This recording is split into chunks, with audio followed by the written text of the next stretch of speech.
Olá pessoal, espero que vocês estejam todos muito bem. No Enjoy Responde de hoje, nós vamos fazer aqui uma reflexão nos baseando na pergunta do Lucas Eduardo.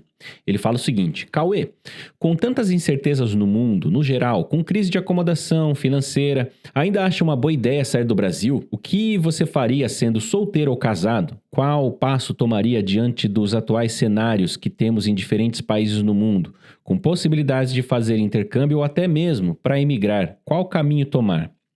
Muito legal a pergunta do Lucas, até mesmo porque se a gente for parar para pensar, né, uma vez que a gente decide sair do Brasil, a gente já começa a levantar alguns questionamentos. Por quê, né? Por que eu sairia do Brasil? Para onde eu quero ir? O que eu estou buscando de fato para mim, para minha esposa, para minha família? Enfim. Então vamos falar um pouquinho sobre isso hoje, mas antes, se você não é inscrito no canal, saiba que aqui nós temos pouco mais de 800 vídeos, são mais de 10 anos de muitas informações sobre a vida fora do Brasil. A Enjoy Intercâmbio hoje é a agência com o maior canal no YouTube, então se você quiser participar aqui do nosso quadro Enjoy Responde, é só deixar o seu comentário aqui que eu vou buscar fazer uma análise também das suas dúvidas para colocar aqui no canal, tá bem? Bom, pessoal, então, em relação a sair do Brasil, se vale a pena ou não. Acho que o primeiro passo é exatamente esse, né? Se questionar o porquê e se realmente vale a pena, né? E aí, com todos esses anos, né, de experiência, ajudando tantas pessoas e eu mesmo, né, como um imigrante, a primeira pergunta mais importante é se você está feliz onde você está. E se você não está feliz ou se você quer mais alguma coisa diferente, onde moraria a tal da felicidade? Se não no Brasil, né? Então, acho que esse é o primeiro ponto a se considerar, né? Uma realização pessoal, não só profissional, mas principalmente se você vai estar realmente inserido naquele cenário, né? Naquele país, naquela cultura. Sabendo que morar fora do Brasil, embora você tenha todas as suas vantagens, é difícil. No começo é difícil, você tem toda uma adaptação, é um desafio emocional muito grande, primeiro porque você se depara com uma estrutura diferente no sentido de burocracias, né? Então você tem que passar por várias etapas até conseguir estar residente de fato naquele país, legalmente residente. Você tem toda a questão cultural de se adaptar com a cultura nova. As pessoas falam outro idioma, elas têm outros costumes, outras regras, outras leis, umas parecidas, outras nem tanto, mas principalmente a dos bons modos, né? Se você vai se adaptar a isso e principalmente a saudade do Brasil, né? Muitas pessoas acabam não aguentando muito tempo fora, longe da sua família, longe dos seus amigos, longe da sua cultura no geral, e mesmo tendo todos os benefícios de morar fora, acabam voltando para o país, voltando para o Brasil, porque realmente perceberam que a felicidade não morava fora do Brasil. Dito isso, se você tiver com isso bem posicionado dentro de você, a gente começa a fazer as nossas pesquisas para entender melhor esse cenário global. Realmente, se a gente for pensar em fator econômico, talvez nenhum país no mundo esteja passando pelos seus melhores dias, né? Hoje a gente está passando por uma pequena recessão em alguns lugares, outras mais acentuadas, né? Mais explícita do modo geral. Mas é claro que se a gente vai sair do Brasil é porque a gente está buscando uma qualidade de vida um pouco melhor, né? Eu não sei a condição de cada um. Eu poderia dizer aqui por mim, né? Quando eu saí do Brasil a primeira vez em 2014, eu sou de uma família simples, né? Não é classe média nem alta, uma família realmente de condição social simples.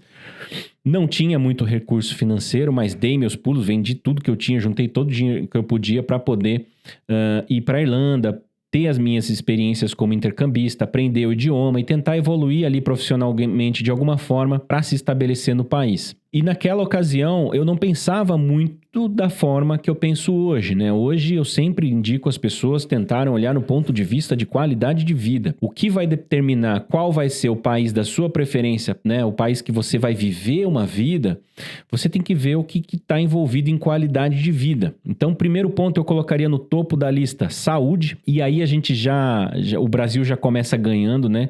Eu acho que o Brasil, não há país no mundo, talvez pelo menos dos mais procurados para emigrar, não há país no mundo que talvez tenha uma saúde melhor do que a do Brasil, no sentido de atendimento prático e rápido, né?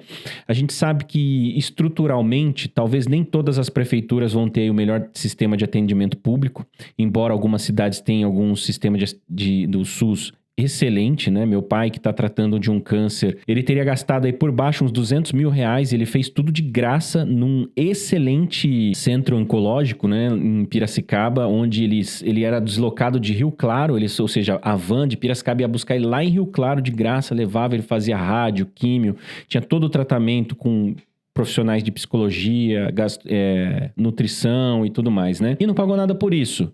E assim, claro que dependendo da sua condição, você pagando um plano de saúde, você vai ter clínicas aí que você chega, no Brasil você não fica nem 5 minutos na fila de espera. Já fora, né, a gente que tem aí mais de 5 mil embarques, né, desde 2015, nós já ouvimos muitas histórias, né, dos nossos estudantes compartilhando as suas experiências em ser atendido num atendimento público, tanto na Irlanda, quanto na Inglaterra, quanto em Malta, enfim, entre outros países. E a gente sabe que, além de caro, hoje existe um sério problema de mão de obra, né? O pessoal tem uma boa infraestrutura, porém não tem mão de obra. Falta profissionais, então as filas são enormes, enfim, e o atendimento não são dos melhores, né? Então, saúde, você já tem que saber, já tem que colocar na balança que você nunca vai ter uma saúde melhor do que a que você tem no Brasil hoje, tá?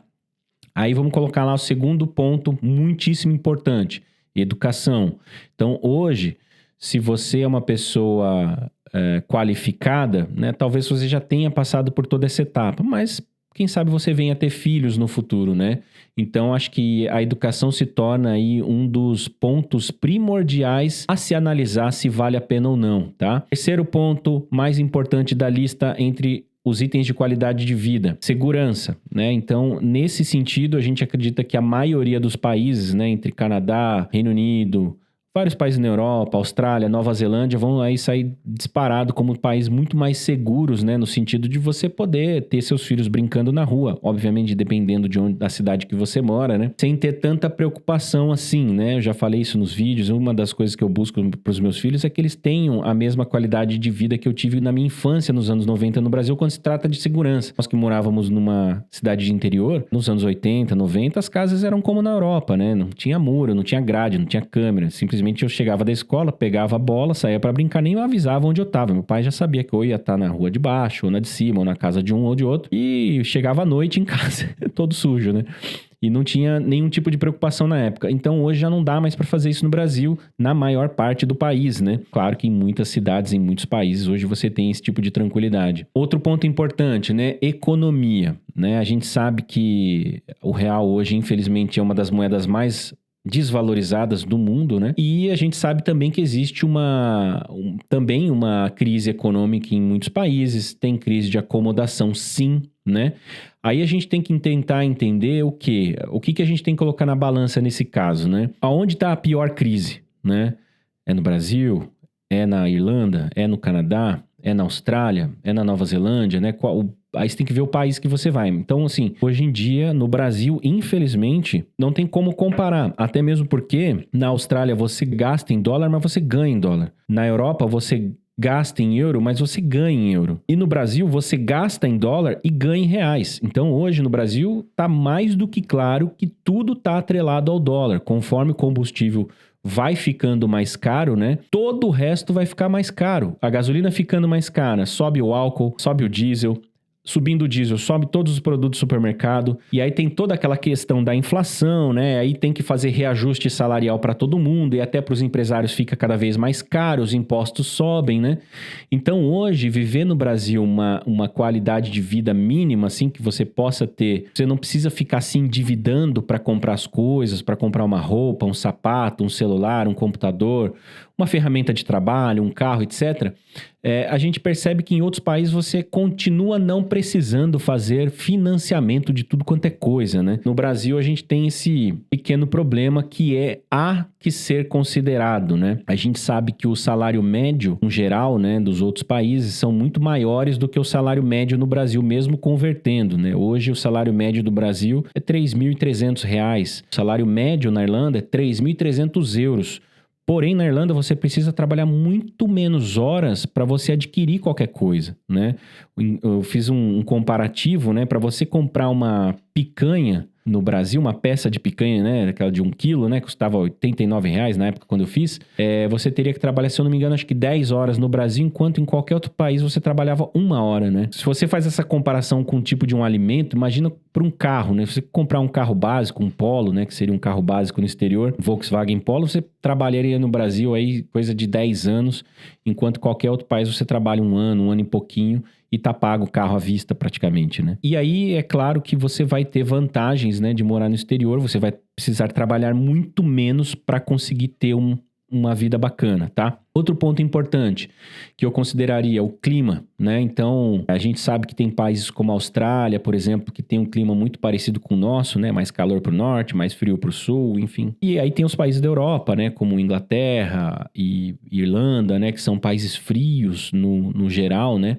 Irlanda é um país que não é muito famoso por ter um dos melhores climas. Então, assim, é um país que a gente recebe muito estudante que tinha a ambição, o sonho de morar no país de fato, mas acabou desistindo da Irlanda por conta do clima. Enquanto tem outras pessoas que se adaptam muito bem, né? Então é um fator a se considerar, né? O clima realmente, assim, pode favorecer ou atrapalhar muito o seu projeto, tá? Porque ele pode mexer com o emocional de muitas pessoas. Outro ponto que eu colocarei importante, lazer, né? E aí a gente vai ter uma diversidade muito ampla, né? De comparações, porque quando a gente fala de um país no geral, todo país vai ter aquela cidade que é mais metropolitana, que tem muito mais eventos acontecendo, tem muito mais opções de festivais, opções culturais, coisas para criança, por exemplo, né? E vão ter cidades mais pacatas, né? São cidades que, né, mais voltada para a indústria, mais voltado para o comércio, né? E vão ter cidades mais turísticas. Então, assim, mas o lazer é algo que eu colocaria, né? Exemplo, em Londres você tem várias cidades cheias de movimentos culturais, turísticos. Na Irlanda também, no Canadá, mais ou menos, depende de onde você tá. A Austrália é um país super turístico, super movimentado. Nova Zelândia já é um país um pouco mais pacato, né? Então tem isso também.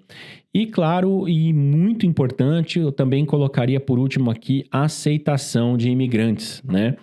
E o que eu percebo aqui é que o mundo, num geral, está começando a mostrar um pouco mais aquelas pessoas que são mais limitadas culturalmente, limitadas educacionalmente e principalmente são mais restritas, né, a culturas diversas, estão se expondo cada vez mais com as redes sociais, né? Então a gente percebe esse pessoal menos tolerante se expressando cada vez mais, só que a gente percebe que tem países que essa onda de, vamos dizer assim, de xenofobia, ela é mais forte. Alguns locais elas são mais brandas, outros elas são quase neutras, quase você não percebe, né? Óbvio, em qualquer país do mundo sempre vão ter pessoas que são assim, né? Vamos dizer, que não aceitam de forma alguma, né? Em alguns países muito pouco, quase inexistente, outros uma quantidade razoável que possa sim atrapalhar aí na sua qualidade de vida. Então, uma vez que você selecionou todos esses itens, né? Saúde, educação, segurança, economia, clima e lazer, faça esse estudo um pouco mais aprofundado na parte de aceitação de imigrantes, tá? Na Europa, a gente sabe que países como Espanha, Irlanda, Holanda, né? São países mais tranquilos em relação à população de fora, né? Então, são pessoas que têm um pouco mais de consciência da importância da mão de obra do imigrante para a economia e tudo mais. E tem países que o pessoal acaba sendo um pouco mais reservado, não querendo muito misturar, né? Como, por exemplo, Portugal, algumas cidades no Reino Unido, Alemanha, né? Nova Zelândia é um país que eu tenho estudado muito e cada vez mais eu percebo que a população local, embora sim exista um preconceito, assim, é muito mais tranquilo em relação a muitos países no mundo todo, né? A Austrália depende, né? Depende de onde você tá também. O pessoal do interior costuma ser um pouquinho mais fechado, né? Você vai mais para cidades maiores, onde tem uma população de imigrantes maiores, assim, aí você não acaba não percebendo tanto, mas acho que esse é um ponto que eu colocaria em questão. Eu sei que vocês não têm filhos ainda pelo jeito, mas, por exemplo, quando eu penso em morar em certo país, a primeira coisa que eu vou fazer é ver como que é a xenofobia com crianças de outras nacionalidades na escola. Se eu percebo que os pais começam a relatar muitos casos, eu já desisto na hora daquele país ali, entendeu? Então, aqui nós debatemos 2 pontos, né? Primeira questão, né, de onde você vai ser mais feliz, no Brasil ou fora. Segundo ponto é se você vai ter uma boa qualidade de vida, ou seja, melhor qualidade de vida do que no Brasil. Aí o terceiro ponto, uma vez que você definiu isso, é o seguinte: qual país o mais fácil ou aquele que você realmente gostaria de viver? Né? Porque a maioria de todos os países você tem opções de entrada, onde você vai conseguir um visto e através desse visto futuramente uma residência e logo depois uma nacionalidade daquele país. Qual você escolheria? O mais fácil ou aquele que você quer de fato? Entende? Embora exista uma crise econômica, existe também uma crise de mão de obra. Né? Em muitos países, como Reino Unido, a crítica não tem mão de obra, principalmente depois que saiu da União Europeia. Hoje, muitos comerciantes estão reclamando com o governo falta de mão de obra. Existem até protestos. No Canadá, existe crise de mão de obra. Em vários países europeus, na Nova Zelândia, o mundo todo praticamente, em países de primeiro mundo, onde você tem bons salários, existem crises de mão de obra. Não existe mão de obra qualificada o suficiente. E se você é um profissional qualificado que fala inglês, você já tem uma formação acadêmica e fala inglês, você é um grande candidato de já sair do Brasil com um contrato, tá? É claro que muitas vezes é mais prático ou mais fácil para o empregador se você já estiver no país para poder te contratar. Então, tem muitas pessoas que aplicam para 200 vagas no Brasil e não conseguem nenhuma resposta, ou quando tem, a pessoa fala, não, é melhor se você já tivesse aqui, já tivesse um visto. Então, assim, se você é um profissional, né, qualificado, que fala inglês, muitas vezes você tem que ver se nesse país existe algum tipo de visto de entrada que não de turismo, que muitas vezes o turismo ele não te permite buscar por uma job offer, né? Então, dependendo do país, pode, dependendo do país, não pode. Então, para você não começar já fazendo tudo errado, é importante avaliar isso. Mas sim, se você é um profissional qualificado que fala inglês, você tem grandes chances de conseguir um visto de trabalho e já residir direto ali naquele país. Se você é um profissional qualificado, mas não fala inglês, você tem a opção do intercâmbio de idioma. Quando eu falo inglês, pessoal, é no geral, tá? De repente você pode pensar em Espanha, né? E não fala espanhol, mas aí você tem a opção de aprender o espanhol primeiro, depois ir para o país como estudante, talvez aplicar para as vagas de lá, enfim. Tem que estudar as possibilidades, né? Mas o importante é que você tenha alguma qualificação e principalmente experiência na área, tá? Agora, não sou qualificado, não falo inglês, não fiz nenhuma faculdade, enfim. Aí dá para você começar do zero, né? Primeiro ir para o intercâmbio de inglês, né? Fazendo o curso de inglês ou de espanhol, seja lá qual idioma você vai querer aprender. Nem todos os países te dão a permissão de trabalho, então isso é muito importante avaliar primeiro, tá? Hoje, países de língua inglesa que te permitem estudar inglês e trabalhar são Irlanda, Austrália, Nova Zelândia e Malta. Esses são os 4 países mais procurados, tá? E aí você aprendendo inglês, você pode, ao longo do seu programa de estudos do idioma, você pode trabalhar, juntar um dinheirinho e depois investir na sua capacitação ali. Vão ter países que uma graduação, um bacharel é mais barato do que outros, tá? Então tem países que é mais salgadinho. Tem países que você pode fazer cursos técnicos que já te colocam no mercado, que te dão direito a visto de trabalho. Tem países que não aceitam, tem que ser realmente uma graduação, um bacharel no mínimo, né? E assim, pessoal, só para vocês saberem, aqui no canal são quase 900 vídeos já, mais de 10 anos de conteúdo, então a gente tem muitas opções, né? Vários países, a gente dando várias dicas aqui, onde você consegue, desde conseguir uma qualificação, investindo seus estudos naquele país para se qualificar e depois conseguir uma job offer, né? Então a gente tem muito conteúdo aqui, eu não vou conseguir passar nem um resumo de tudo, porque são muitas possibilidades, são muitas opções, né? E aí também tem o caso de o que é muito raro hoje em dia, considerando que poucas pessoas no Brasil falam inglês fluente, é você não ser qualificado, mas falar inglês, né? Aí sim, dá para você também resumir toda essa história, já se qualificar no exterior, ou mesmo se qualificar no Brasil e de repente tentar um mestrado no exterior, porque uma vez que você tem um mestrado, você consegue mais oportunidades com melhores salários, tá? Você sai na frente quando se trata de disputa por uma vaga aí com outros candidatos, tá? Então é isso, é preciso colocar na balança, né? Se você quer morar num país porque é mais fácil e por acaso não é um país assim que você tem tanto desejo assim, né? Ou se de fato vale mais a pena você correr atrás de morar no país que você tem mais identificação com a sua pessoa, né? Tendo essas 3 perguntas, né, bem alinhadas, né? O que é mais importante para você, onde você vai estar mais feliz, como é que vai ser a qualidade de vida nesse país que você está escolhendo e qual país você viveria, eu voltaria para a primeira pergunta, né? Onde mora a felicidade? Porque assim, gente, vamos cair na real, né? Se você é uma pessoa que está no Brasil, você tem um relacionamento excelente com a sua profissão, com a sua renda, talvez você mora num lugar que não tem violência, você gosta da sua cidade, você tem um apego familiar com seus amigos e tudo mais, e você é feliz onde você está, considerando tudo isso, gente, talvez não seja o melhor momento para você sair do Brasil. Agora, se você é uma pessoa como eu, desprendida, né? Tenho meus amigos, amo a minha família, mas eu quero conhecer mais coisas, assim. Felizmente, né, hoje eu poderia até morar no Brasil, porque eu já vivenciei muitos países, muitas culturas, já morei em diferentes países, né? Então eu tive essa experiência, né? E claro, financeiramente, talvez valha até mais a pena morar fora, né? Aí tem que colocar o que é mais importante para você. Se você tá feliz aqui ou se você estaria mais feliz em outro lugar. E pra gente saber isso, só experimentando mesmo, tá? E claro que para isso vocês podem sempre contar com o nosso apoio, tá? O nosso WhatsApp tá aqui na telinha, você pode agendar uma consultoria para estudar no exterior com a nossa equipe, tá? Tem aqui na descrição do vídeo, o nosso número. A Enjoy Intercâmbio hoje é uma agência de mais de 10 anos, são mais de 5 mil embarques. A gente faz todo o processo com o aluno, de orientação, de busca para melhor cidade, melhor país, de acordo com o seu perfil, o seu objetivo. Depois nós fazemos todo o acompanhamento antes, durante e depois do embarque do aluno, dando toda a assistência possível para que vocês tenham aí uma adaptação mais leve, tá bem? Então é isso, eu vou ficando por aqui. Agradeço muito a quem ficou no final, deixou o seu like e contribuiu com a sua inscrição no canal e principalmente se você deixou mais um comentário aqui de ideias para temas aqui para o canal. Um grande abraço, enjoy life, live your dream, cheers!